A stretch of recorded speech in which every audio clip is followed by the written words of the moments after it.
ಸ್ನೇಹಿತರೆ ನಮಸ್ಕಾರ.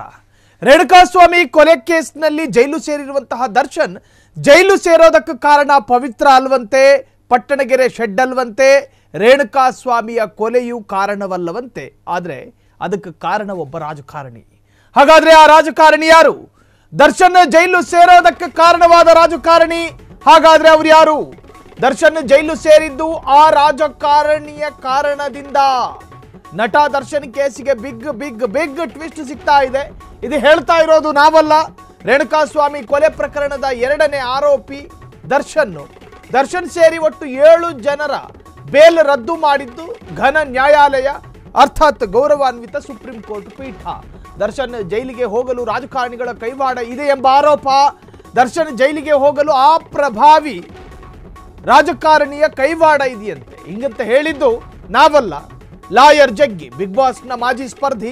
ಹೌದು, ಲಾಯರ್ ಜಗ್ಗಿ ಹೀಗಂತ ಹೊಸ ಬಾಂಬ್ ಅನ್ನು ಸಿಡಿಸಿದ್ದಾರೆ. ದರ್ಶನ್ ಕೇಸಿಗೂ ರಾಜಕಾರಣಿಗೂ ಏನಯ್ಯ ಸಂಬಂಧ? ರಾಮನಗರ ಮೂಲದ ಪ್ರಭಾವಿ ರಾಜಕಾರಣಿ ಕಾರಣವಂತೆ. ಹಾಗಾದ್ರೆ ಆ ರಾಮನಗರದ ಪ್ರಭಾವಿ ರಾಜಕಾರಣಿ ಯಾರು?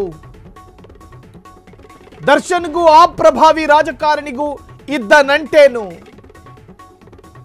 ದರ್ಶನ್ ವಿಚಾರದಲ್ಲಿ ರಾಜಕಾರಣಿಗಳು ತಮ್ಮ ತೀಟೆ ತೀರಿಸಿಕೊಳ್ಳುತ್ತಿದ್ದಾರೆ ಹಿಂಗಂತ ನಾವು ಹೇಳ್ತಿಲ್ಲ, ಲಾಯರ್ ಜಗ್ಗಿ ಹೇಳ್ತಿದ್ದಾರೆ. ಲಾಯರ್ ಜಗ್ಗಿ ಆರೋಪದ ಹಿಂದೆ ಯಾರಿದ್ದಾರೆ? ಯಾಕೆ ಈ ತರಹದೊಂದು ಅಲಿಗೇಷನ್ ಮಾಡ್ತಿದ್ದಾರೆ? ದರ್ಶನ್ ಜೈಲು ಸೇರಿದ್ದು ಆ ರಾಜಕಾರಣಿ ಕಾರಣವಂತೆ. ನಟ ದರ್ಶನ್ ಬಿಗ್ ಕೇಸಿಗೆ ಬಿಗ್ ಟ್ವಿಸ್ಟ್ ಸಿಗ್ತಾ ಇದೆ. ರೇಣುಕಾಸ್ವಾಮಿಯನ್ನ ಚಿತ್ರದುರ್ಗದಿಂದ ಕರೆಸಲಾಯಿತು, ಆತನನ್ನ ಪುಸಲಾಯಿಸಿ ಪಟ್ಟಣಗೆರೆ ಶೆಡ್ಗೆ ಕರ್ಕೊಂಡು ಹೋಗಲಾಯಿತು. ಅದಾದ ನಂತರ ಪವಿತ್ರ ಗೌಡಾಳಿಗೆ ಮಾಡಿರುವ ಅಶ್ಲೀಲ ಮೆಸೇಜುಗಳನ್ನ ಹೇಳ್ತಾ ಒಡೆದು ಕೊಂದು ಹಾಕಿದ್ರು ಅನ್ನೋ ಆರೋಪ. ಸೊ ಇದರ ಮಧ್ಯೆ ಈಗ ಆತ ವಿಚಾರಣಾಧೀನ ಕೈದಿಯಾಗಿದ್ದಾನೆ, ನ್ಯಾಯಾಂಗ ಬಂಧನದಲ್ಲಿದ್ದಾನೆ. ಈ ಹಿಂದೆಯೂ 6-7 ತಿಂಗಳು ಜೈಲು ಸೇರ್ಕೊಂಡಿದ್ದ ಪುಣ್ಯಾತ್ಮ ಈಗ ಮತ್ತೆ ಆತನ ಮೇಲಿದ್ದ ಬೇಲನ್ನು ರದ್ದು ಮಾಡಿ ಗೌರವಾನ್ವಿತ ಪೀಠ ಆತನನ್ನು ಮತ್ತೆ ಪರಪ್ಪನ ಅಗ್ರಹಾರಕ್ಕೆ ಕಳಿಸ್ಕೊಟ್ಟಿದೆ. ಇನ್ನು ಅಲ್ಲೇ ಇಟ್ಕೊಳ್ಳೋದ ಅಥವಾ ಬಳ್ಳಾರಿ ಜೈಲಿಗೆ ಕಳಿಸ್ಕೊಡೋದ ಅಂತ ಹೇಳಿ ಅಲ್ಲಿನ ಜೈಲಾಧಿಕಾರಿಗಳು ಮತ್ತು ಜೈಲಿನ ಅಧೀಕ್ಷಕರ ನಡುವೆ ಚರ್ಚೆಗಳಾಗ್ತಾ ಇದೆ. ದಯಾನಂದ್ ಯಾವ ತೀರ್ಮಾನಕ್ಕೆ ಬರ್ತಾರೆ ಅನ್ನೋದೇ ಅತ್ಯಂತ ಕುತೂಹಲ. ಇನ್ನೂ ಕೂಡ ಆತನ ಜೈಲು ಶಿಫ್ಟ್ ಆಗಿಲ್ಲ, ಪರಪ್ಪನ ಅಗ್ರಹಾರದ ಅದೇ ಬ್ಯಾರಕ್ನಲ್ಲಿದ್ದಾರೆ. ಸೊ ಈ ಚರ್ಚೆಗಳು ಮುನ್ನೆಲೆಯಲ್ಲಿರುವಂತಹ ಸಂದರ್ಭದಲ್ಲೇ ಲಾಯರ್ ಜಗ್ಗಿ ಹೊಸ ಒಂದು ಬಾಂಬ್ ಅನ್ನು ಸಿಡಿಸಿದ್ದಾರೆ. ಅದೇನಪ್ಪ ಬಾಂಬ್ ಅಂದ್ರೆ, ರೇಣುಕಾಸ್ವಾಮಿ ಕೊಲೆ ಕೇಸ್ನಲ್ಲಿ ಜೈಲು ಸೇರಿರುವಂತಹ ದರ್ಶನ್ ಜೈಲು ಸೇರೋದಕ್ಕೆ ಒಬ್ಬ ಪ್ರಭಾವಿ ರಾಜಕಾರಣಿ ಕಾರಣ ಅನ್ನೋದು ಲಾಯರ್ ಜಗ್ಗಿ ಅವರ ಅಭಿಪ್ರಾಯ. ಈ ಬಗ್ಗೆ ಮಾತನಾಡೋದಕ್ಕೆ ಸ್ವತಃ ಲಾಯರ್ ಜಗದೀಶ್ ಈಗ ಫೋನ್ ಸಂಪರ್ಕದಲ್ಲಿದ್ದಾರೆ. ಸರ್ ನಮಸ್ಕಾರ. ಸರ್ ನಮಸ್ಕಾರ. ಸರ್, ದರ್ಶನ್ ಪ್ರಕರಣ ಹೈ ಪ್ರೊಫೈಲ್ ಪ್ರಕರಣ. ಆ ಪ್ರಕರಣದಲ್ಲಿ ವಾದ ಮಾಡಿದ SPP ಪ್ರಸನ್ನ ಕುಮಾರ್ ಸೇರಿ ಸಾಕಷ್ಟು ವಕೀಲರ ಪರಿಶ್ರಮ ಜೊತೆಗೆ ಪೊಲೀಸರು ಚಾರ್ಜ್ ಶೀಟ್ ಸಲ್ಲಿಕೆ ಮಾಡಿದ್ರು. ಅದು ಕೂಡ ಅತ್ಯಂತ ದೊಡ್ಡ ಪ್ರಮಾಣದ ಚಾರ್ಜ್ ಶೀಟ್ ಆಗಿತ್ತು. ಈ ಎಲ್ಲ ಪರಿಶ್ರಮದ ಜೊತೆಗೆ ಒಬ್ಬ ಪ್ರಭಾವಿ ರಾಜಕಾರಣಿಯ ಹೆಸರು ತಾವು ಹೇಳ್ತೀರಿ ಅನ್ನುವುದಾದ್ರೆ ನಿಜಕ್ಕೂ ಕೂಡ ಆಗಿದ್ದೇನು ಸರ್? ಇಲ್ಲ ನೋಡಿ, 2 ಲಕ್ಷ ಅತ್ಯಾಚಾರದ ಕೇಸು ಇದೆ, ಕೊಲೆ ಕೇಸುಗಳಿದೆ, ಹೈ ಪ್ರೊಫೈಲ್ ಕೇಸಸ್ ಇದೆ. ಅದೆಲ್ಲದನ್ನು ಬಿಟ್ಟು ಇದಕ್ಕೆ ತುಂಬಾ ಇಂಪಾರ್ಟೆನ್ಸ್ ಸಿಕ್ಕಿದೆ ಅಂತ ನನ್ಗನ್ಸುತ್ತೆ. It's not only about Darshan case, high profile case ಅಂತ. ಇನ್ಫ್ಯಾಕ್ಟ್ ಪ್ರಜ್ವಲ್ ರೇವಣ್ಣ ಅವ್ರ ಕೇಸು ಅಷ್ಟೇನೆ, ಅತ್ಯಾಚಾರದ case. If I am not wrong 9 ತಿಂಗಳಲ್ಲಿ ಕನ್ವಿಕ್ಷನ್ ಆಗಿದೆ.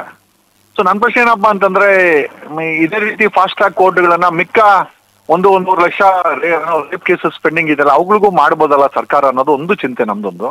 ಸೊ ಈ ಯಾವ ಕೇಸ್ ಪ್ರಜ್ವಲ್ ಕೇಸ್ಗೆ ಇಂಪಾರ್ಟೆನ್ಸ್ ಕೊಟ್ರು ಅದೇ ರೀತಿ ಬೇರೆ ಕೇಸ್ಗಳಿಗೂ ಇಂಪಾರ್ಟೆನ್ಸ್ ಕೊಡ್ಬೋದಿತ್ತಲ್ವಾ? ಅಥವಾ ಕೊಟ್ಟಿಲ್ಲ ಅಂದ್ರೆ ಪ್ರಜ್ವಲ್ ಕೇಸ್ಗೆ ಇಂಪಾರ್ಟೆನ್ಸ್ ಕೊಟ್ಟಿದ್ದಾರೆ ಅಂತಂದ್ರೆ ನಾವು ಜಡ್ಜ್ಮೆಂಟ್ ಬಗ್ಗೆ ಏನು ಕಮೆಂಟ್ ಮಾಡಕ್ ಹೋಗಲ್ಲ. ಸೊ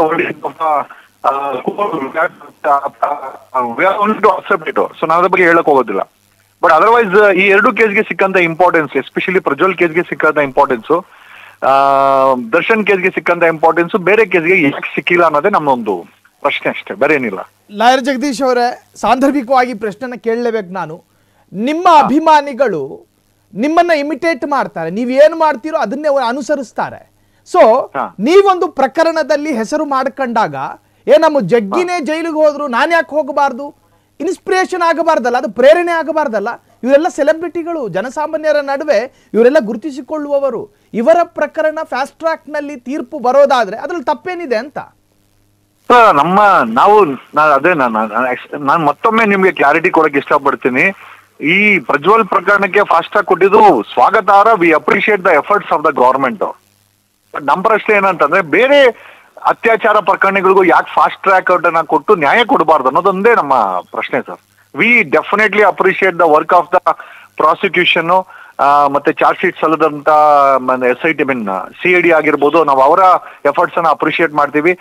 ಮತ್ತೆ ಕೋರ್ಟ್ ಅಲ್ಲಿ ಎಸ್ಟಾಬ್ಲಿಷ್ ಮಾಡಿದಂತ ಪ್ರಾಸಿಕ್ಯೂಟ್ರು, ಸಾಕ್ಷಿಗಳು ಎಲ್ಲ, ಆಮೇಲೆ ಇದಕ್ಕೆ ಸಮಯವನ್ನು ಕೊಟ್ಟಂತ ನ್ಯಾಯಾಲಯದ ಬಗ್ಗೆನೂ ಕೂಡ we have great respect. But ನಮ್ ಪ್ರಶ್ನೆ ಏನಪ್ಪಾ ಅಂತಂದ್ರೆ, ಪ್ರಜ್ವಲ್ ಕೇಸ್ಗೆ ಕೊಟ್ಟಂತ ಪ್ರಾಮುಖ್ಯತೆ ಬೇರೆ ಕೇಸ್ಗಳಲ್ಲಿ ಯಾಕಿಲ್ಲ? ಎಷ್ಟೋ ಜನ ಜೈಲಲ್ಲಿ ಅತ್ಯಾಚಾರ ಪ್ರಕರಣಗಳಲ್ಲಿ 5 ವರ್ಷ 6 ವರ್ಷ ಆದ್ರೂ ಕೂಡ ಕನ್ವಿಕ್ಷನ್ ಇಲ್ಲ, ಎಂತದ್ದು ಇಲ್ಲ, ಆರಾಮಾಗಿ ತಿನ್ಕೊಂಡು ಉಣ್ಕೊಂಡು ಓಡಾಡ್ತಾ ಇದಾರೆ. ಯಾವುದೇ ರೀತಿಯ ಪ್ರಕರಣ ಇತ್ಯರ್ಥ ಆಗಿಲ್ಲ. ಸೊ ಇಲ್ಲಿ ಪ್ರಕರಣ ಇತ್ಯರ್ಥ ಆಯ್ತಲ್ಲ, ಸೊ ಹಂಗಾಗಿ ನಮ್ಮ ಯೋಚನೆ ನಾವು ತಪ್ಪಿರ್ಬೋದು. ಬಟ್ ನನ್ನ ಒಂದು ಪ್ರಶ್ನೆ ಅಷ್ಟೇ ಸರ್. ಸರ್, ಇನ್ನು ಮತ್ತೊಂದು ಕಡೆ ಪೊಲಿಟಿಕಲಿ ಟಾರ್ಗೆಟ್ ಆಗೋದ್ರ ದರ್ಶನ್. ಒಂದು ಕಡೆ ಸುಮಲತಾರ ಬೆಂಬಲಕ್ಕೆ ನಿಂತಿದ್ರು, ಅದಾದ ನಂತರ ಚಲನಚಿತ್ರ ನಟ ನಟಿಯರ ಜೊತೆಯೂ ಕೂಡ ಅಷ್ಟಕ್ಕಷ್ಟೇ ದರ್ಶನ್ ಯಾರ ಜೊತೆಯೂ ಕೂಡ ಹೆಚ್ಚಿನ ಸಹವಾಸದಲ್ಲೇನು ಇರಲಿಲ್ಲ.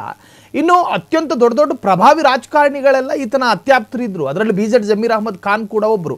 ಸೊ ಇಂತಹ ರಾಜಕಾರಣಿಗಳ ನಂಟಿಟ್ಕೊಂಡಿದ್ದ ದರ್ಶನ್ ಮತ್ತೆ ಜುಡಿಷಿಯಲ್ ಕಸ್ಟಡಿಗೆ ಹೋಗ್ತಾರೆ ಅನ್ನೋದಾದ್ರೆ ನಿಜಕ್ಕೂ ಕೂಡ ಪೊಲಿಟಿಕಲಿ ಟಾರ್ಗೆಟ್ ಆಯ್ತಾ ಅಂತ ಜಗದೀಶ್? ಇಲ್ಲ ಸರ್, ಅಲ್ಲಿ ಏನಾಗುತ್ತೆ ಅಂತಂದ್ರೆ, ನನಗೆ ಕೇಳಿಸಿದ್ದು, ನಾನು ನಿಜನ ಸುಳ್ಳ ಗೊತ್ತಿಲ್ಲ. ಅಲ್ಲಿ ಕುಮಾರಸ್ವಾಮಿ ಅವರ ವಿರುದ್ಧವಾಗಿ ಅಲ್ಲೆಲ್ಲ ಒಂದ್ ಕಡೆ ಕ್ಯಾನ್ವಸಿಂಗ್ ಹೋಗ್ತಾರಂತೆ. ಅಲ್ಲಿ ಮುನ್ರತ್ನ ಅವರು ಕೂಡ ಅಲ್ಲಿ ಹೋಗ್ಬೇಡ, ಕುಮಾರಣ್ಣ ಇದಾರಂತ ಹೇಳ್ತಾರಂತೆ. ದಿಸ್ ಇಸ್ ವಾಟ್ ನೀವು ಪೊಲಿಟಿಕ್ಸ್ ಅಂದಿದ್ದಕ್ಕೆ ನಾನು ಈ ಪ್ರಶ್ನೆ ಹೇಳ್ತಾ ಇದ್ದೀನಿ. And I think it's not only with Darshan. ನನಗೆ ನನ್ನ ಅಡ್ವೈಸ್ ಏನು ಅಂತಂದ್ರೆ, ಆದಷ್ಟು ರಾಜಕಾರಣಿಗಳಿಂದ ಸ್ವಲ್ಪ ದೂರ ಇದ್ರೆ ಒಳ್ಳೇದು. ಪಾಪ ಎಂಟರ್ಟೈನ್ಮೆಂಟ್ ಮಾಡುವಂತ ನಟರುಗಳು ಈ ತರ ಟಾರ್ಗೆಟ್ ಆಗ್ಬಾರ್ದು ಅಂತ. ಆಮೇಲೆ ದರ್ಶನ್ ತಪ್ಪು ಮಾಡಿದ್ರೆ ಅವ್ರ ಶಿಕ್ಷೆ ಆಗ್ಲಿ, ನಾವು ಅದ್ರಲ್ಲಿ ಎರಡನೇ ಮಾತೇ ಇಲ್ಲ. But when it come to the way things are taking a turn, ಅಂದ್ರೆ ಹೈಕೋರ್ಟ್ ಕೊಟ್ಟಂತ, ಹೈಕೋರ್ಟೇ ಬೇಲ್ ಕೊಡ್ತು, ಸುಪ್ರೀಂ ಕೋರ್ಟ್ ಬೇಲ್ ಕ್ಯಾನ್ಸಲ್ ಮಾಡ್ತು. So our only wonders is what is happening ಅಂತ, ಏನಾಗ್ತಾ ಇದೆ ಅನ್ನೋದೇ ಒಂದು ವಂಡರು. ಆಮೇಲೆ ನೀವ್ ಹೇಳಿದಾಗೆ ರಾಜಕೀಯವಾಗಿ target definitely is a target ನನಗಿರೋ ಮಾಹಿತಿ ಪ್ರಕಾರ. ಆಮೇಲೆ ನಾನು ಸುಪ್ರೀಂ ಕೋರ್ಟಿನ ಆದೇಶವನ್ನ ಸ್ವಾಗತ ಮಾಡಿ ಮಾತನ್ನ ಹೇಳ್ತಾ ಇದ್ದೀನಿ. And with all respect to the supreme court ಆದೇಶ, accepting it and honouring it, ನಾನು ಈ ವಿಚಾರ ಹೇಳ್ತಾ ಇದ್ದೀನಿ. ಮೋಸ್ಟ್ಲಿ ಕುಮಾರಸ್ವಾಮಿ ಅವರ ವಿರುದ್ಧ ಅಲ್ಲಿ ಹೋಗಿ ಕ್ಯಾನ್ವಾಸ್ ಮಾಡಿದಾಗ ಮುನ್ರತ್ನ ಹೇಳಿದ್ರಂತೆ, ಹೋಗ್ಬೇಡ ಅಂತ ಹೇಳಿದ್ರಂತೆ. ಆಮೇಲೆ ಐ ಥಿಂಕ್ ಒಂದು ಲೆಕ್ಕದಲ್ಲಿ ಸ್ವಂತ ಬುದ್ಧಿ ಇಲ್ಲ ದರ್ಶನ್ಗೆ ಅಂತ ನನ್ಗನ್ಸುತ್ತೆ. ಒಂದ್ ಕಡೆ ಪವಿತ್ರ ಮಾತು, ಯಾವ್ದೋ ಕಿತ್ತೋಗಿರೋ ಮೆಸೇಜ್ಗೆ ಇಷ್ಟು ದೊಡ್ಡ ರಿಸ್ಕ್ ತಗೊಂಡಂತ ಅವಶ್ಯಕತೆ ಇತ್ತ ದರ್ಶನ್? ಅವಶ್ಯಕತೆ ಇರ್ಲಿಲ್ಲ. ಒಂದ್ ಕಡೆ ಪವಿತ್ರ ಗೌಡ, ಇನ್ನೊಂದ್ ಕಡೆ ಅಲ್ಲ, ಇವತ್ತು ಅವರು ಜೈಲಲ್ಲಿ ಲ್ಯಾಂಡ್ ಅಪ್ ಆಗಿದ್ದಾರೆ. ಒಂದ್ ಕಡೆ ಪವಿತ್ರ ಗೌಡ ಅವ್ರ ಕಾರಣ, ಯಾವ್ದೋ ಕಿತ್ತೋಗಿರೋ ಮೆಸೇಜ್ಗೆ ಇಷ್ಟು ದೊಡ್ಡ ಅನಾಹುತ ಅಮ್ಮ ಮಾಡ್ಬೇಕಾಗಿತ್ತ? ಈ ತರ ಬೆಳೆದಿರೋಂತ ನಟನಿಗೆ, is grown from zero to grass root level, ಆ ಮಟ್ಟಿಗೆ ಬೆಳೆದಿರೋ ವ್ಯಕ್ತಿನ ಒಂದೇ ಸಮಯದಲ್ಲಿ ಒಂದು ಆಸಿಡ್ ಹಾಕಿ ಸುಟ್ಟಾಕದಂತ ವ್ಯಕ್ತಿ ಪವಿತ್ರ ಗೌಡ. ನಿಜವಾಗ್ಲೂ ಆ ಹೆಣ್ಮಗಳ ಬಗ್ಗೆ ನಾವೇನ್ ಹೇಳ್ಬೇಕು ನಮ್ಗಂತೂ ಗೊತ್ತಿಲ್ಲ. ಎರಡನೇದಾಗಿ ಐ ಆಮ್ ಶ್ಯೂರ್ ಮಂಡ್ಯದಲ್ಲಿ ಕ್ಯಾನ್ವಸ್ ಮಾಡಿದಂತದ್ದು ಅದು ಐ ಥಿಂಕ್ ಇಂಪ್ಯಾಕ್ಟ್ ಆಗಿರ್ಬೋದು ಸರ್ ಅಂತ ಅನ್ಸುತ್ತೆ ಸರ್. ಥ್ಯಾಂಕ್ ಯು ಜಗದೀಶ್ ಅವರೇ, ಇಷ್ಟೊತ್ತು ಫ್ರೀಡಮ್ ಟಿವಿ ಜೊತೆ ಮಾತನಾಡಿದ್ದಕ್ಕೆ. ಸೊ ಎಲ್ಲೋ ಒಂದು ಕಡೆ ಪಾಲಿಟಿಕಲಿ ಒಂದು ರಾಜಕಾರಣಿಯ ಪರವಾಗಿ ನಿಂತುಕೊಂಡ್ರು ದರ್ಶನ್ ಆಗಿದ್ದಾಗ ಒಂದಷ್ಟು ರಾಜಕಾರಣಿಗಳು ಆತನನ್ನು ಟಾರ್ಗೆಟ್ ಮಾಡಬೇಕಾದ ಅನಿವಾರ್ಯಕ್ಕೆ ಬಿದ್ದರು. ಜೊತೆಗೆ ರಾಜಕಾರಣಿಗಳ ನಂಟಿದ್ದಂತಹ ಒಬ್ಬ ದರ್ಶನ್ಗೆ ಜೈಲು ಶಿಕ್ಷೆ ಆಗುತ್ತೆ ಅಥವಾ ನ್ಯಾಯಾಂಗ ಬಂಧನಕ್ಕೆ ಮತ್ತೊಮ್ಮೆ ಒಳಗಾಗ್ತಾರೆ ಅನ್ನುವುದಾದರೆ ಅವರು ಪೊಲಿಟಿಕಲ್ ಟಾರ್ಗೆಟ್ಗೆ ಒಳಪಟ್ಟಿರಬಹುದು. ಇದು ಇಷ್ಟೊತ್ತು ಮಾತನಾಡಿದ್ದು ನಮ್ಮ ಜೊತೆ ಲಾಯರ್ ಜಗದೀಶ್ ಅವರ ಅಭಿಪ್ರಾಯ. ಅವರವರ ವರ್ಷನಿಗೆ ಅವರವರಿಗೆ ಸ್ವಾತಂತ್ರ್ಯ ಇದೆ. ಅವರ ಅಭಿಪ್ರಾಯವನ್ನು ಇಷ್ಟೊತ್ತು ಫ್ರೀಡಮ್ ಟಿವಿ ಜೊತೆ ಹಂಚಿಕೊಂಡ್ರು.